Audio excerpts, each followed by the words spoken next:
So we're going to go through the same exact process as what we did over here. We're going to go every 10 ml, starting at 0, and find the pH. It's just the calculations have more steps to them. So let's see how that works. So we're going to, now every slide is going to look like it has a lot of writing on it. This is the header for all of the steps, for all the increments. You have 40 ml of 0.1 molar HOCl. That's a weak acid. It's a very weak acid when you look at its Ka value. So we're going to start with a beaker that's got this HOCl, this weak acid in it. In the burette is going to be 0.1 molar sodium hydroxide. That's going to be dripping into the HOCl solution and changing its pH. And so we're going to monitor the change in the pH. Now the first data point we have is before any NaOH gets added. I'm going to get rid of this. You did such a good job. I hate erasing it. What's that, Amber?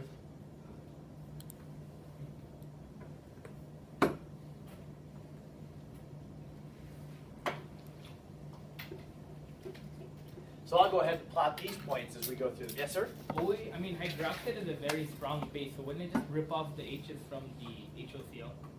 Yes. So technically it's like a strong, right? No. But a different equivalence point? Well, no. Right. So We're looking. Just wait, I'll show you. Wait, there's no NaOH added. Why are we doing that? Oh, so we know what the pH is along the x-axis, or along the y-axis, I'm sorry. Yeah, because this point is significant. This is not a problem from this chapter. This is really from last chapter. If I give you 0.1 molar weak acid, can you figure out what the pH of it is? Yeah. That's what we did, as long as you know its K value, which we do. Now, by this time, we've done enough ice tables. Has anybody recognized that you're doing the exact same calculation every time to find the pH? I have a little shortcut for you. If you're good at memorizing formulas, this is for you. You know how we do Ka equals x squared over the 0.1? And it's minus x, but we neglect it using the 5% rule every time. So we take the Ka times the 0.1, which is the original acid concentration, and then take the square root of it.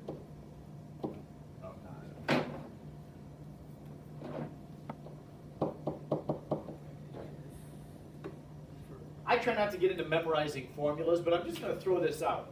This is how you find the H plus concentration anytime you have a weak acid by itself. If you're a formula person, then that'll save you a little bit of time. So the Ka is that number times 0.1, and I take the square root of it, and that's going to give you the H plus. What is the pH then when we do this? 4.23? No, just 4.2.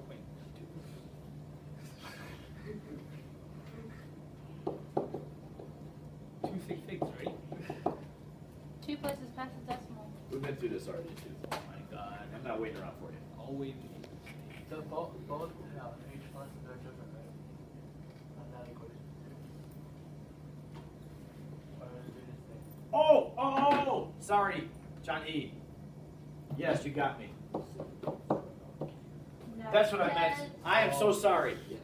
That is the original acid concentration. Good catch. I am sorry. Yeah, or there'd be no variable. Yeah, that's right. Yeah, that's what I meant. Okay, that's where that 0.1 came from, was the HA concentration. Yes. I get 4.20. No. I get 4.1989 for the pH. So I'm just writing it to 4.20. But you need to. Yeah, right, 4.20. Fine, 4.20. Everybody else said you got 4.23. Yes, I want to know what 4.2 mistake something. I'm. I don't know. But you You think take it's that okay number times every 0.1 and take the square root. Right, and negative log of that. Now, did you estimate a number in between? No, that? it's been. Oh, maybe that's what everybody's doing then. As long as you're within 0. Yeah, no, nobody's wrong on this, so I don't know why I'm taking the time to do it, but I'm going to anyway. 3.5 times 10 to the negative 8 times 0.1 equals, and then I'm just raising that to the 1/2 power. Did you get 4.20? What? Okay, no more questions. 4.23, that's what you got? 4.23. I got 4.2. What am I doing? Here's our first data point. way higher than the HCl, isn't it? Because it's a wimpy acid. Are we ever gonna have to? I did say acid. Are we gonna have to do that like on a quiz, like do a graph? Oh, I've had that question a few times too. Do we have to do something like this on the quiz? Get all these points and then make the graph? It takes so much time. It does take time. And I will give you a little bit more time on this quiz than normal. I'll probably give you like 35 minutes or so. But even with that in mind, I'm not going to give you a full find 8 data points and graph it. I might ask you to do 3 or 4 data points. Oh, so That's way too long to have you do that, and 4 other questions. So yeah. Next data point, we have 10 ml of sodium hydroxide added. Now it's going to get more involved. I've got to sneeze. I'm sorry. You need tissue? No. it's What would I need a tissue for? I'm only kidding. It's not going to happen right now. So.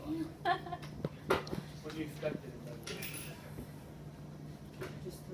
With 10 ml of sodium hydroxide added, what happens is a chemical reaction occurs.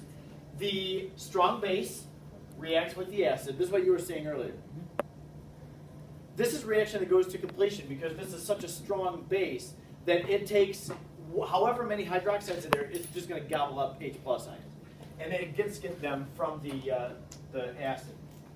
So we need to do the stoichiometry here because it's a single direction reaction. Find how many moles of each there were. There was 40 ml of 0.1 molars. That makes 0.004 moles of it. Now, I am not crazy about the millimoles that the Zumdals adopt. If you have gotten used to that and you want to use about that 4 millimoles, the solution guide uses millimoles all the time too, so if you use it, that's good actually. The OH amount is 0.1 molarity times 10 ml. It gives us 0.001 moles of hydroxide. How much OCl do we have? Do we have any OCl to start with? Yeah. How much? 10 to the negative power of 4.23. A very small amount. Great. Right? A minuscule amount. So I'm just going to call that 0. There is some, because HOCl is a weak acid. It partially ionizes into H plus ions in that, but there's virtually none of the OCl. So in this reaction, this is our limiting reagent, so that goes to 0. This number goes down by the amount that went down. And then this number goes up by the amount that went down.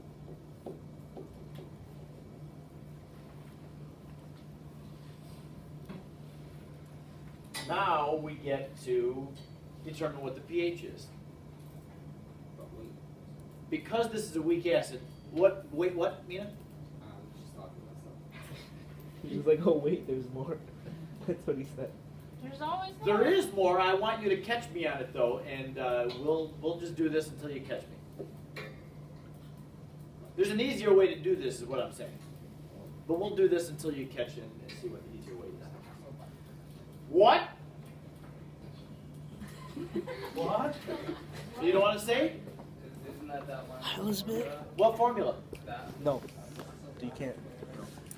I'd say it's pretty good. Yes, the buffer equation. We want to find what the pH of this thing is. So could we put in the concentration of HOCl and OCl and do the ice table and figure out what the concentration? Well, yeah, we could do that. But we could also recognize that you have a weak acid and some of its conjugate base. It's way easier to use the buffer equation, isn't it? Yeah. So I would propose that we just, as long as you have acid and base present, use the buffer equation and get it through it faster. Wait, don't we have You to guys are add? good. Don't we have to add H2O? Liquid. It doesn't matter. It's not any part of this Okay. equilibrium business. Even Yes? though there's less base than there is acid. Oh yeah, as long as you have some acid and some base. Because that buffer equation takes into account the ratio between acid and base. So it's okay what you have more of and what you don't have more of. But in a real buffer, you would have more base than acid. No, this is a real buffer. Because you have some base and some acid. The best buffer is where you have the same amount. Same amount. Yeah. Like the same number of moles of that as that. We did HF plus NaF, so we had more F ions than H ions. In like the very first No, example. no, please. Come on. Let's move along. Write that down and then we'll talk about it. So the buffer equation says pH equals pKa. What's the pKa of this acid? You got a pKa for it? 7.46. The negative log of that. And that's, yeah, you could use a pKb too. Yep. The buffer equation could also be written POH equals pKb plus log of acid over base. It was the opposite in every regard.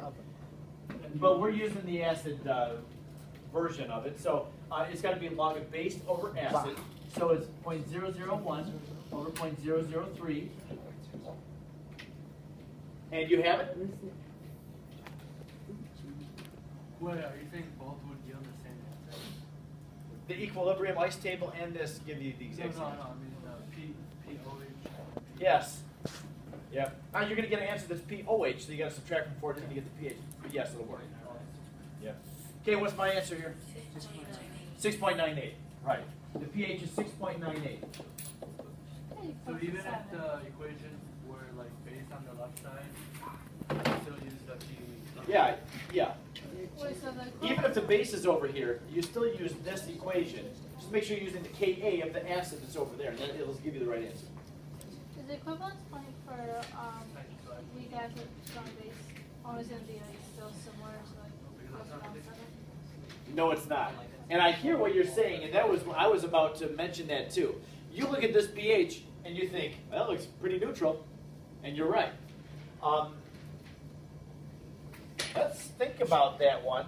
So at 10 ml only, we're already up to almost 7. I mean, we're almost practically right there at 7. Remember how I told you when you have a strong acid being titrated by a strong base, then the equivalence point is at 7. This one is almost already hit 7, but we're only one data point into it. So I think it's pretty obvious that it's going to go above 7. Don't let that bother you. We're going to find out why that is in a moment. Okay? With a strong base. Keep asking questions in your mind, and then we'll, I think, answer those questions as we go on. The next data point is when we have 20 ml. We're going 10 ml every time. I told you, don't eat that heavy lunch. Do you always? We have to do the same exact thing. Not over and really. over again? Yes. Well, What's not that, Amber? really. Not really. All you gotta do is We're not going to 100 ml. No, I'm going to go up to like 60 ml here, and then we're going to so quit. pKa So. is it's not that. Man, I mean, once you get past the equivalence point, it gets very redundant. And so you just get a curve that just levels off, and it's not exciting anymore. But until we get to that leveling off, then we need to look Plus what's happening. log of We actually have to write out anything like this Bah. here, can we just kind of Plus look log at or what negative we did log? before and just like plug in different numbers? Yes, you can. Plus You log. can. If you can keep organized in your notes. There's going to be a part of the lab that you're going to do. There's a lot of this kind of thing, finding points throughout a titration. So I do want you to have good, clear notes on it that you can refer back to. So when I have added the next data point, which is 20 ml, now listen to this. I want you to go back to the original amounts that you had. Like, don't start the next step at the end of the previous step. Just go back to the beginning. The beginning, we had 0.004 moles of HOCl. So start there again. And there's a total amount of hydroxide is what we're going to put there. It's 20 ml of 0.1, which is 0.002 moles. And then originally that was Wait, 0. couldn't So you just? do the overall amounts, not what happened after the last data point.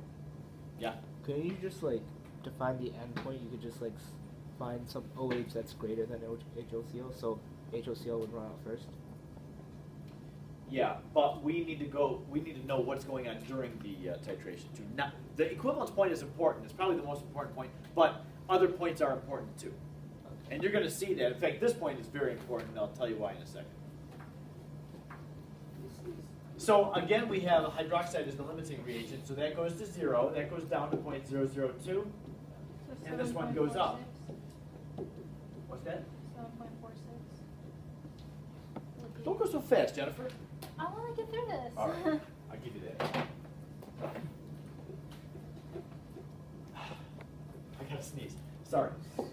Why don't you sneeze? I know. Does it Well, I'll tickle you sneeze when with it's a time. feather or something?